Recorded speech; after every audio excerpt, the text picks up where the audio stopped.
தமிழ் சினிமாவில் அமைதியாக வந்தாலும் அதிரடியாக அடிக்கும் நடிகர் விக்ரம் பிரபு.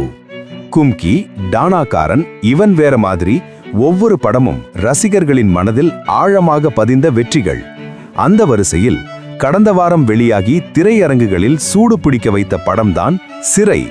உண்மை சம்பவத்தை மையமாக கொண்டு அறிமுக இயக்குனர் சுரேஷ் ராஜகுமாரின் அதிரடி இயக்கத்தில் உருவான இந்த படம் பார்ப்பவர்களை உள்ளுக்குள் உருக்கும் அனுபவம். இந்த படத்தின் மூலம் தயாரிப்பாளர் லலித் குமார் அவர்களின் மகன் LK அக்ஷய் குமார் நடிகராக அறிமுகம். கவனம் ஈர்க்கும் நடிப்பு. மேலும் நடிகை அனிஷ்மா அனில்குமார் முக்கிய கதாபாத்திரத்தில் மாஸ் பிரசன்ஸ்.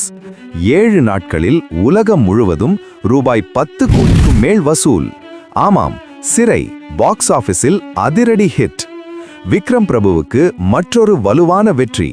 உண்மை கதைக்கு ரசிகர்கள் கொடுத்த சூப்பர் சப்போர்ட்.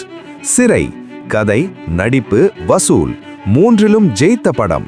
இந்த சினிமா மணி சேனலில் வரும் வீடியோக்கள் ஷார்ட்கள் பார்ப்பது மூலம் நீங்க மணி வின் பண்ண அருமையான வாய்ப்பு இருக்கு. கண்டிப்பா சப்ஸ்கிரைப் பண்ணி வச்சுக்கோங்க.